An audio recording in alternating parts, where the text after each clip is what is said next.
estudiando la carta a los romanos. La semana pasada llegamos hasta Romanos 12:10, que es donde dice amaos los unos a los otros. De hecho, ese fue el título de la enseñanza de la semana pasada, amaos los unos a los otros.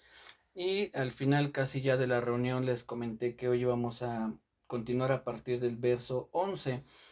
Como una especie de introducción, quiero compartirles que eh, las cartas del apóstol Pablo, las cartas que escribió el apóstol Pedro, el apóstol Juan, Santiago, Judas, todas esas cartas, la carta a los hebreos, incluso el libro de los Hechos y aún también los evangelios, entre los propósitos por los cuales fueron escritos es como para dejarnos una guía a nosotros los cristianos de la manera en que debemos conducirnos, la manera en que debemos comportarnos, no solamente en el mundo exterior, es decir, en nuestras actividades diarias, sino también es una forma de conocer cómo debemos comportarnos dentro de la iglesia.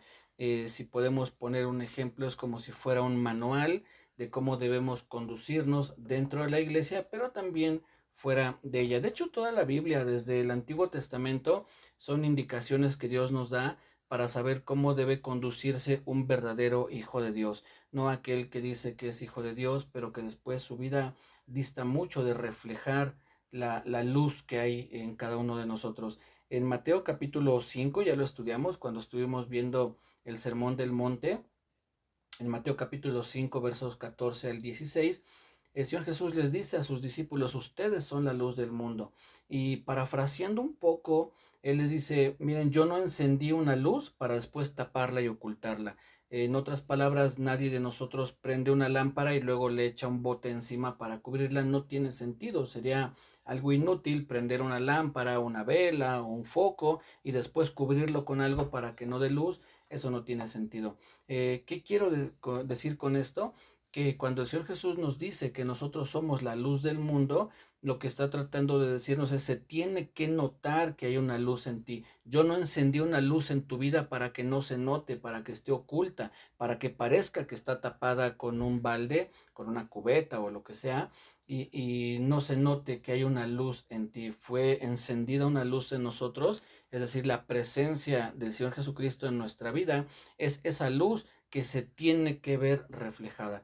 No podemos decir que creemos o conocemos a Dios y después que nuestra vida sea igual, que después nuestra vida no presente ni un solo cambio. Tiene que haber una diferencia. Si nosotros tenemos comunión con Dios, si nosotros leemos la Biblia, si asistimos a una congregación, si buscamos estar en comunión con Dios, eso se tiene que notar. Por eso es que dice ahí, nadie enciende una luz para después taparla con un bote. Si el Señor encendió una luz en nuestra vida de una manera simbólica, lo estoy diciendo y también Él lo dice, pero nos ejemplifica muy bien la obra que Él está haciendo. Su presencia en nosotros se tiene que notar. Tal vez haya cambios muy notables, otros que van un poquito más despacio, otros que nos llevarán un tiempo más el poder hacer visibles esos cambios en nuestra vida, pero debe de haber cambios. De lo contrario, como muchas veces también lo he dicho, debemos replantearnos si nuestra comunión con Dios es tan real o es tan veraz como nosotros lo decimos. Recordemos que cuando el Señor Jesús, enseñando a sus discípulos, les dice en algún momento, muchos me dirán en aquel día, Señor, Señor, no en tu nombre hicimos milagros, no en tu nombre echamos fuera demonios, no en tu nombre profetizamos. Y la respuesta que el Señor Jesús les da es, apartaos de mí, nunca os conocí, hacedores de maldad. Muy posiblemente es porque no tuvieron una comunión con el Señor Jesús, porque nunca lo buscaron realmente como Él espera que lo hagamos. No se dieron el tiempo como para escudriñar las escrituras y conocer cuál era la voluntad del Señor Jesús para la vida de cada uno de ellos.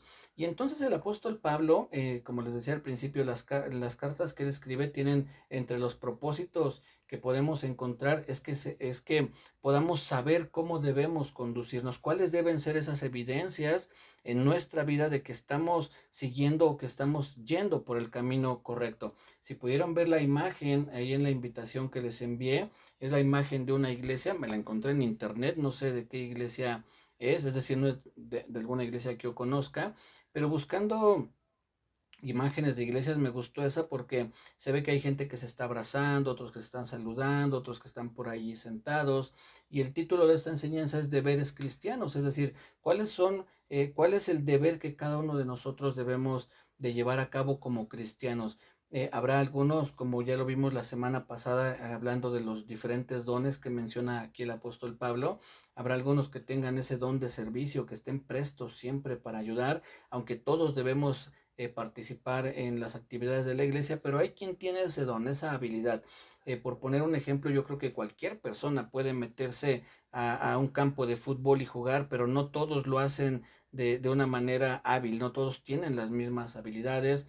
Cualquiera puede intentar hacer un dibujo de un león, pero no todos tendrán la misma habilidad para dibujar un león con todos los detalles que pueda tener un dibujo. Entonces, lo mismo pasa con los dones, todos en algún momento podemos servir, pero hay quien tiene esa habilidad especial para servir. Todos en algún momento podemos liderar algún grupo, pero no todos tendremos la misma habilidad para hacerlo. Habrá gente que tiene mucha capacidad para llevar al frente o ir al frente de un grupo y guiarlos. Y así podemos mencionar muchos ejemplos en cuanto a los diferentes dones, pero una realidad es que todos, eso sí, se espera que todos, que en nuestra vida se note esos cambios que el Señor estaría produciendo con su presencia en nosotros. De lo contrario, vuelvo a decirlo, debemos pues echarnos un clavado en nuestro interior y darnos cuenta qué está sucediendo.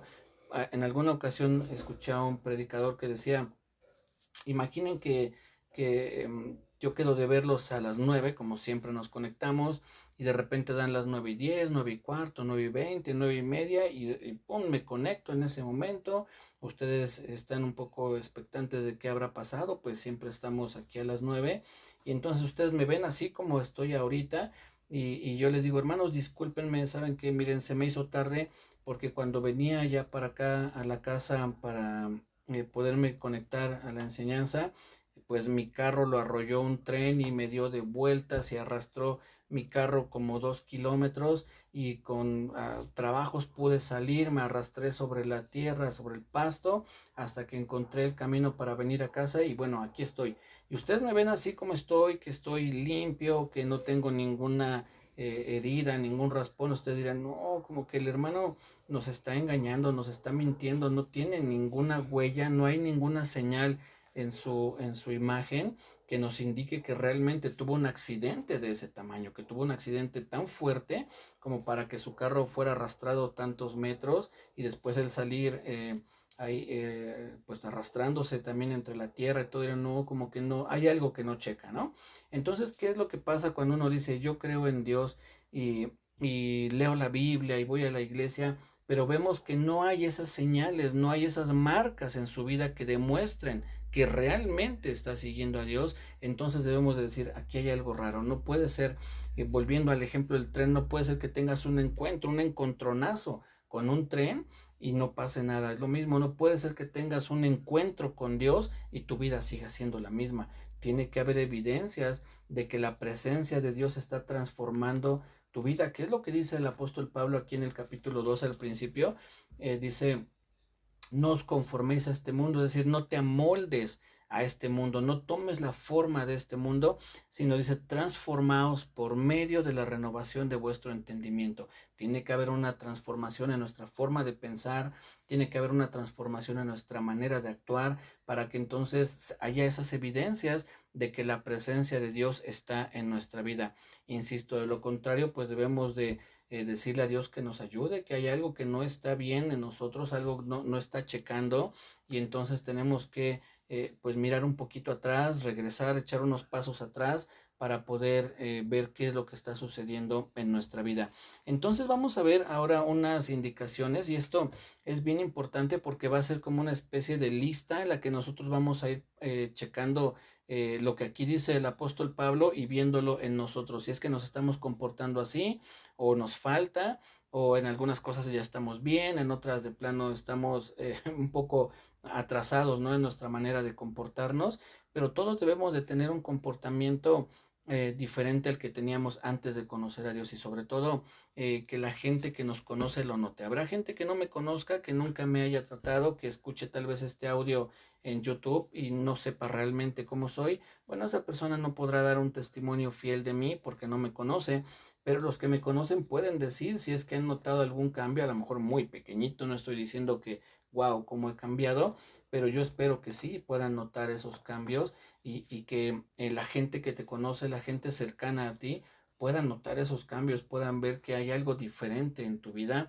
que algo está sucediendo y que digan, oye, no eres la misma persona que hace medio año, un año o 3 meses, no sé, que se pueda notar esa diferencia porque la presencia de Dios está en nuestra vida o se espera que esté en nuestra vida y no puede estar Dios habitando en ti y que eso no sea notorio, que no haya una evidencia, una clara manifestación de que tu vida está siendo transformada por la presencia de Dios. Bien, vamos a leer entonces lo que dice en Romanos 12 a partir del verso 10, aunque ya lo estudiamos la semana pasada, pero vamos a leer a partir de ahí. Dice, amaos los unos a los otros con amor fraternal, en cuanto a honra, prefiriéndoos los unos a los otros. Ven lo que dice el verso 11, aquí comienza, como les decía, una especie de lista en la que debemos ir checando cómo está nuestra vida. En lo que requiere diligencia, no perezosos, fervientes en espíritu, sirviendo al Señor.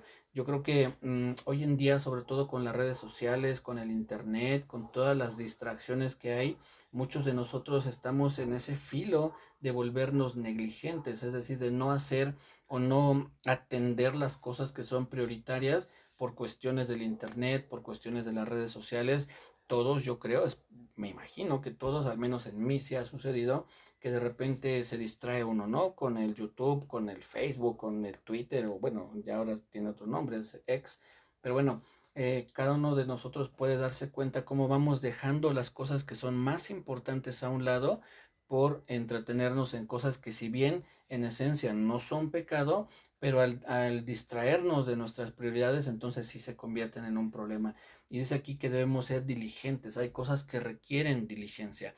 Hay cosas que uno tiene que atender a priori, como se dice, de primera mano. Tiene uno que hacer pronto esas cosas, pero pensamos, bueno, todavía hay tiempo. Tristemente, hay un dicho que dice, clásico mexicano, dejando las cosas para el último. Y tristemente, sí, parte de nuestra cultura es que vemos hasta cuánto tengo, hasta qué día tengo para pagar la luz. Pues hasta el 11, pues el 11 voy. ¿Hasta qué día tengo para verificar mi carro? Pues hasta el 30, pues el 30 voy.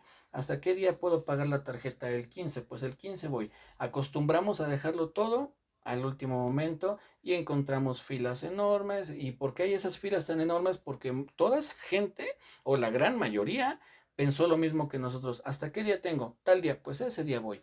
Entonces vamos dejando las cosas que requieren diligencia, las vamos postergando.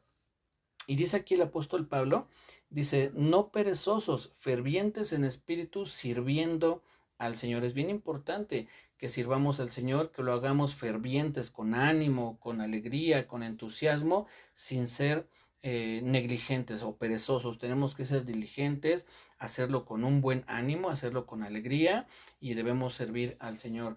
No debemos de sentir el servicio al Señor o asistir a la iglesia o leer la Biblia o tener un tiempo de oración como algo pesado, como algo que fastidia, que bueno, lo hago porque tengo que hacerlo.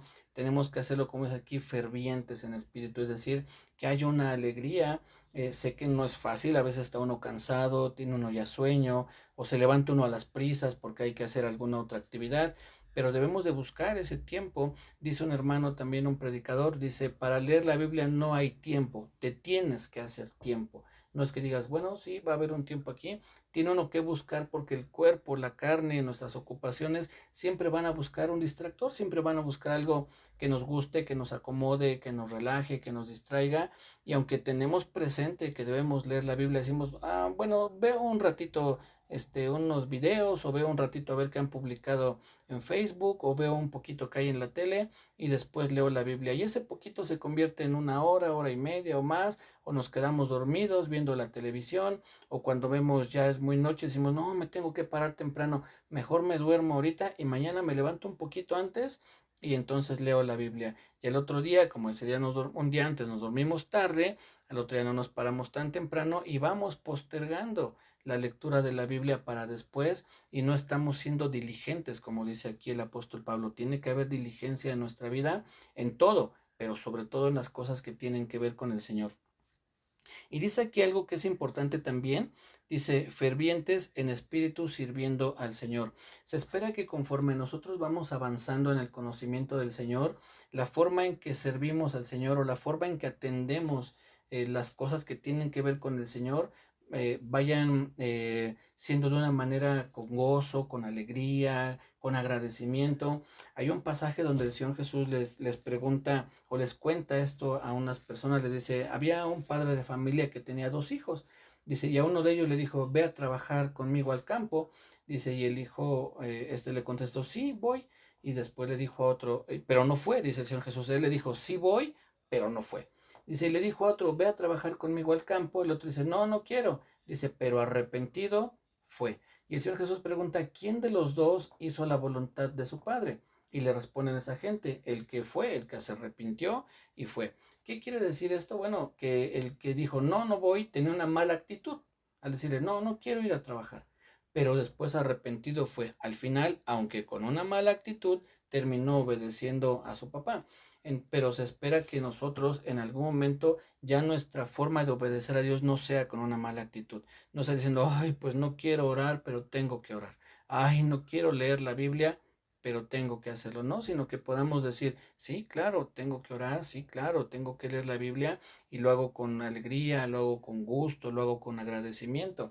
Por eso dice aquí fervientes en espíritu, es decir, que haya una reacción positiva y natural en nuestra forma de atender las cosas que tienen que ver con el Señor, porque después dice sirviendo al Señor. Entonces, puede ser que al principio, como cuando un bebé o un chiquitín que le empiezan a dar papilla o le empiezan a dar algún tipo de verdura y no la recibe con mucho agrado, no le gusta, pero tiene que comerla, es por su bien, es para que se esté alimentando.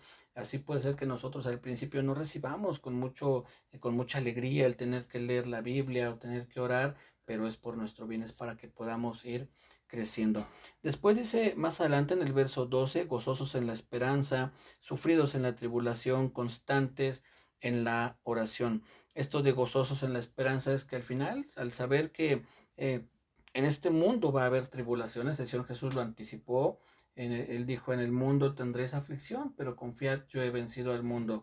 Hay aflicción, hay tribulaciones, hay tristezas, enfermedades, delincuencia, todo eso es una realidad que en todo el mundo se da, no es algo que sea exclusivo acá de nuestro país, que haya ese tipo de situaciones adversas. En todo el mundo se da, en mayor o menor medida, pero en todo el mundo se da. Pero dice aquí gozosos en la esperanza. ¿A qué se refiere el apóstol Pablo con la esperanza?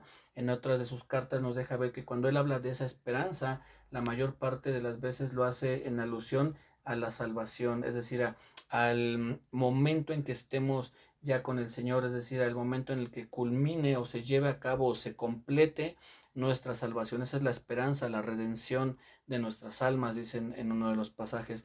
Entonces, nuestro gozo, más allá de lo que podamos recibir en esta tierra, nuestro mayor gozo, el gozo más amplio que vamos a tener es cuando estemos en la presencia del Señor, y ahí ya no va a haber nada de sufrimiento, ni nada de padecimientos, nada de lo que el día de hoy experimentamos, ¿sí? Por eso dice gozosos en la esperanza, gózate en la esperanza, aprende, como dice aquí, sufridos en la tribulación, sí, ciertamente hay momentos en los que vamos a tener que padecer, pero ¿qué es lo que nos va a sostener? El gozo de la salvación. Recuerden cuando el rey David escribe el Salmo 51 y le dice a Dios, vuélveme el gozo de tu salvación. No le dice, vuélveme tu salvación. Entendemos que el rey David, a pesar de haber pecado, no había perdido su salvación, pues entendemos que se arrepiente, pero algo dentro de él había perdido esa alegría de saber que le esperaba una eternidad junto a Dios, y le dice, vuélveme el gozo de tu salvación. En otras palabras, recuérdame que al final de todo esto, que al final de esta tribulación, que al final de todos estos padecimientos voy a estar contigo. Vuélveme el gozo de tu salvación. Hazme recordar nuevamente que lo mejor está por venir, ¿sí? Dice después en el verso 11, no, perdón, 12, sufridos en la tribulación, constantes en la oración. Fíjense, esto es lo que les decía, nos da unas indicaciones para que nosotros podamos ir checando. Realmente mi gozo está en la salvación, es decir, cuando parta yo de esta tierra y me vaya con el Señor, ese es mi gozo. O yo digo, no, no me importa, a mí me da igual, yo ni creo que haya un cielo ni un infierno, para mí todo me da igual. Ahí son esos que podemos ir palomeando, ¿no? Sí, yo sí tengo un gozo, puedes decir, o tal vez puedes decir, no, la verdad es que nunca lo había pensado, voy a tomar en cuenta eso. Somos sufridos en la tribulación, es decir, soportamos la tribulación, eso es lo que quiere decir.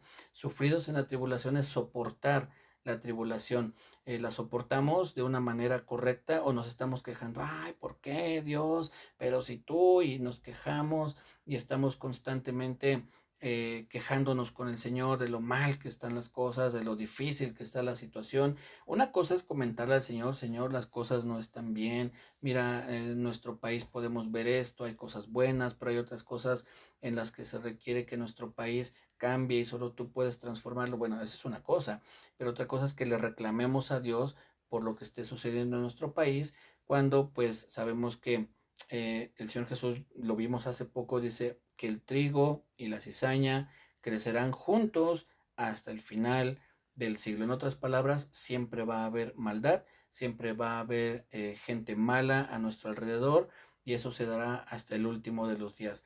Si alguien dice, no, vamos a conquistar todo México para Cristo y en tu colonia nunca más va a haber maldad, te están engañando, porque el Señor Jesús dijo que el trigo y la cizaña crecerán juntos hasta el último de los días, hasta que el Señor Jesús venga y recoja entonces a su trigo y la cizaña la echen al fuego que nunca se apaga, dijo el Señor. Sí, entonces esto no es un término o una idea fatalista, no, pues todo va a estar mal y ya para qué oramos y para qué leemos y todo va a estar mal. No, lo que estoy diciendo es que debemos orar por nuestro país, porque también la Biblia nos lo dice, que oremos por nuestros gobernantes, que oremos por los que están en eminencia, pero también debemos saber que las cosas pueden mejorar, pueden avanzar mucho, puede nuestro país ser un gran país, puede ser una potencia mundial, pero que al final de cuentas siempre va a haber cizaña creciendo a nuestro alrededor, poca o mucha, pero siempre va a haber.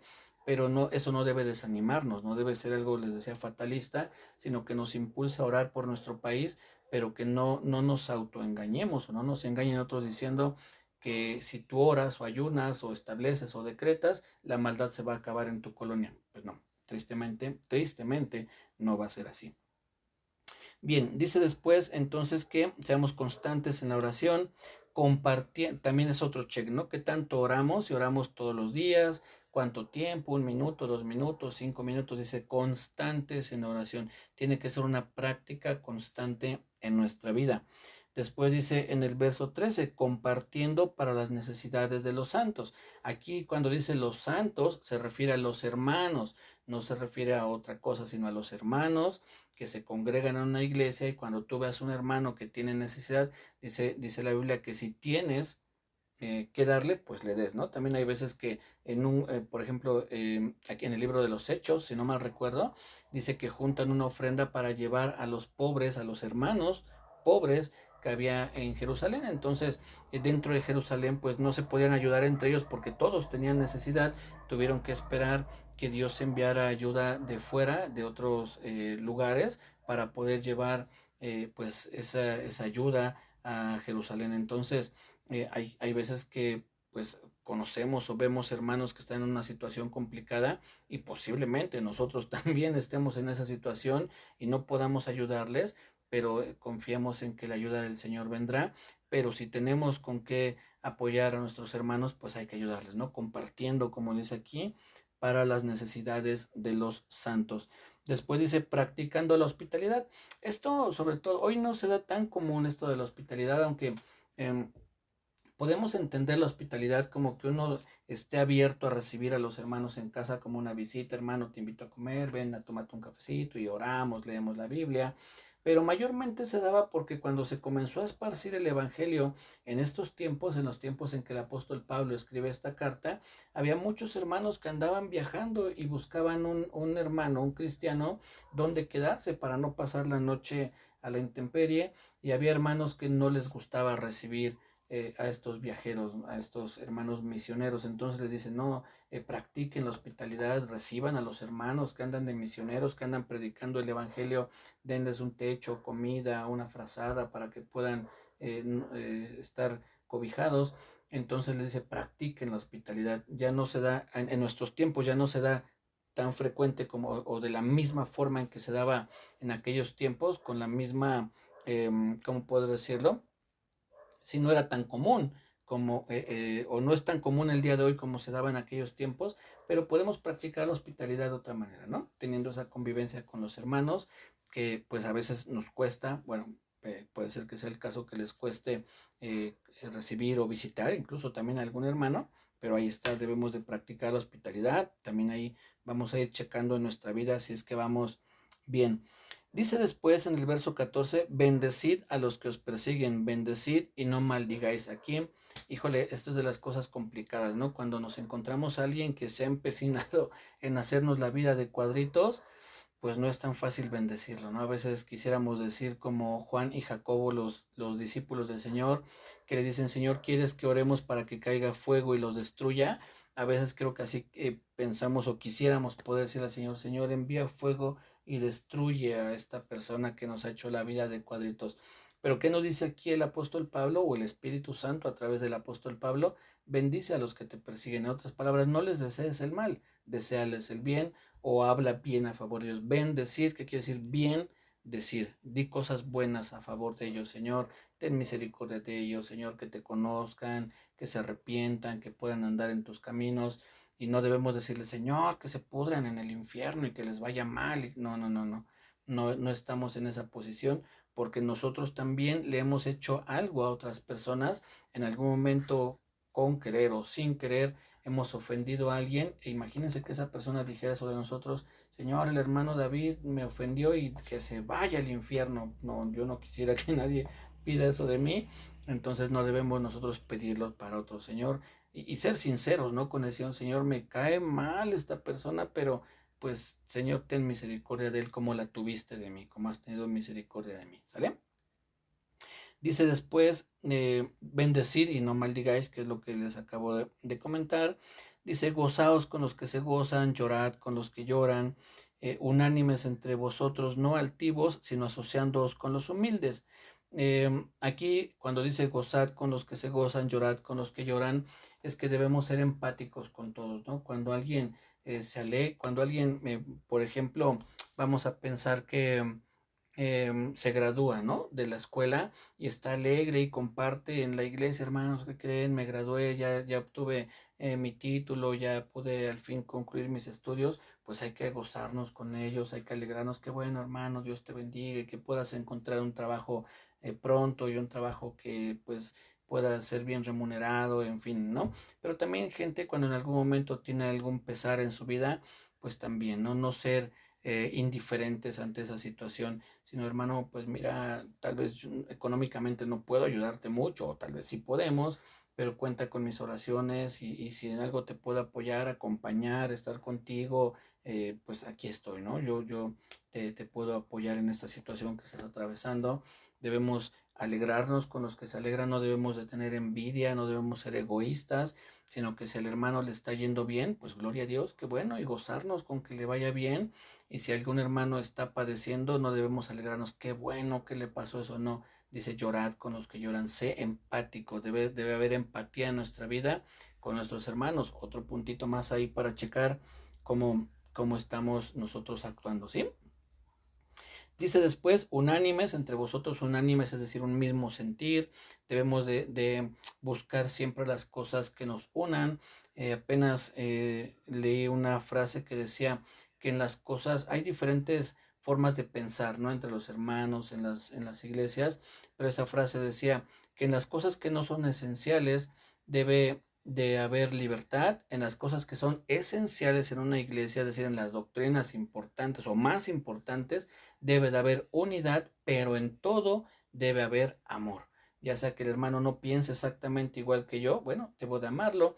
Y en las cosas que la Biblia nos enseña que todos debemos pensar igual, pues debemos estar unánimes. ¿Como en qué cosas? Que el Señor Jesucristo pagó en la cruz por nuestros pecados. Eso lo debemos creer todo. Si alguien dice, no, el Señor Jesús pues sí murió, pero yo tengo que pagar por mis pecados, yo tengo que hacer penitencia, bueno, ahí tenemos que explicarle conforme a la Biblia que la forma en que se está acercando a esta idea o a este tema, pues no es la correcta, ¿sí? Dice después en el verso 16, no altivos, sino asociándoos con los humildes, no seáis sabios en vuestra propia opinión. No debemos de sentirnos más inteligentes que otros, que yo sí sé y estos no saben, y yo tengo que estarles diciendo, y aquel que me tiene que decir a mí, si yo ya tengo más tiempo. No, no debemos creernos más sabios, sino estar siempre dispuestos a aprender de los demás. Cualquier persona, cualquier hermano, aún un hermano recién convertido, es decir, alguien que recién se agregó a una iglesia, puede enseñarnos con su testimonio, con su historia de vida, puede enseñarnos muchas cosas. No debemos de creernos sabios en nuestra propia opinión. A mí, ¿quién me va a enseñar? ¿No? Para nada. No paguéis a nadie mal por mal, procurad lo bueno delante de todos los hombres. En otras palabras, no te desquites. Más adelante lo va a decir en el verso 19, dice, no os venguéis vosotros mismos, amados míos, sino dejad lugar a la ira de Dios, porque escrito está, mía es la venganza, yo pagaré, dice el Señor. Entonces, si alguien te hace algo, no busques venganza. ¿Qué es lo que debemos hacer? Nosotros bendecir, ¿no? Señor, pues esta persona me hizo una mala jugada, pero yo lo bendigo. Y si esta persona se arrepiente, Dios lo va a perdonar y entonces pues incluso puede llegar a ser un hermano en la fe de nosotros. Si no se arrepiente, si por el contrario rechaza la salvación, bueno, en algún momento entonces tendrá que darle cuentas al Señor de lo que nos hizo. Pero eso, como vimos hace un ratito, no debe alegrarnos, ¿no? Qué bueno que se murió y no se arrepintió para que pague todo lo que me hizo. No, no. Nosotros debemos de ser misericordiosos. Verso 18, si es posible, en cuanto dependa de vosotros, estad en paz con todos los hombres. Hay veces que no depende de nosotros, por eso es aquí, mientras dependa de ti. Si tú vas y ves que un hermano tiene una situación contigo, tú dices, hermano, pues discúlpame si te hice algo o te hice un mal comentario, pues perdóname, no era mi intención. Y si el hermano dice, no, no, déjame, no me hables, aléjate, bueno, ya no depende de mí estar bien con él. Yo hice mi parte, yo hice mi labor y en algún momento el Espíritu Santo tratará con esa persona, le convencerá que está equivocado y entonces quizá el hermano venga y nos diga, hermano, perdón, la otra vez reaccioné muy mal, pero tienes razón. ¿Cuál es nuestra posición? No decirle, ay, sí, ahora sí, la otra vez yo te dije, pues ya no. No, está bien, hermano, aunque la carne esté ahí queriendo soltar algunas verdades, ¿no? No, está bien, no hay ningún problema. Mientras dependa de mí, voy a estar en paz con todos, porque es una indicación que nos da el Señor aquí en su palabra, ¿sí? Dice después en el verso 20, así que si tu enemigo tuviese hambre, dale de comer, si tuviere sed, dale de beber, pues haciendo esto, ascuas de fuego amontonará sobre su cabeza. ¿Qué significa esto? Hay dos formas de entenderlo. Una es que haremos avergonzar a nuestro enemigo, aquel que nos trata mal, aquel que habla mal de nosotros, que nos insulta, y el día que tiene una necesidad, nosotros le ayudamos, eso le va a hacer sentir vergüenza, va a decir, hijos, yo tan mala persona que he sido, y mi vecino o quien sea, ¿no? Mi pariente se porta bien conmigo, dice ascuas de fuego. Esa es una posible interpretación. Cuando dice ascuas de fuego, lo vas a hacer que se sonroje. Pero otra interpretación dice, él solamente estará acumulando castigo sobre sí. ¿Por qué? Porque él te trata mal y tú no le pagas mal, tú le pagas con bien, y eso cuando presente cuentas delante de Dios le va a decir, tú trataste mal a fulano y él te trató bien y él siempre te pagó con bien. Entonces van a ser, como se dice en los términos legales, agravantes en el caso de esta persona. ¿Cuáles son los agravantes? Pues que él nos hizo mal y nosotros le pagamos con bien. Bueno, cuando presente cuentas con el Señor, tendrá esos agravantes en su vida y pues entendemos que el castigo que el Señor le dé, pues no será nada, nada agradable, ¿no? Después dice el final del capítulo 12, el verso 21, no seas vencido de lo malo, sino vence con el bien el mal. En otras palabras, no dejes que el pecado te domine.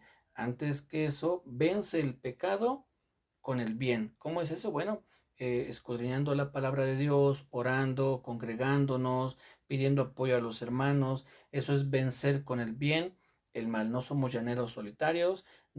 Por eso el Señor estableció toda una organización que se llama iglesia, que se le conoce también o se le compara con un cuerpo, el cuerpo de Cristo, para que nos ayudemos unos a otros, y haciendo el bien, entonces vamos a dejar de hacer las cosas malas. Si en tu vida hay un pecado que te ha costado mucho superar, el pecado, cada quien sabe cómo anda en su vida, pero si hay un pecado que te ha costado mucho dejar, pues busca hacer el bien, busca meterte más a la Biblia, orar un poquito más, tener en contacto más con hermanos que te puedan ayudar, y de esa manera, haciendo el bien, el mal se va a ver reducido en tu vida. Conforme avance el reino de Dios en tu vida, entonces la carne se va retrayendo, va retrocediendo, y vamos a ir avanzando en los caminos del Señor. Así es que, mis hermanos, pues hay una buena lista aquí para que podamos revisar cómo estamos, y que cada día nos parezcamos más al Señor y podamos seguir este manual que Dios nos dio, para que reflejemos la vida de Cristo en cada uno de nosotros y sepamos cómo comportarnos tanto en el mundo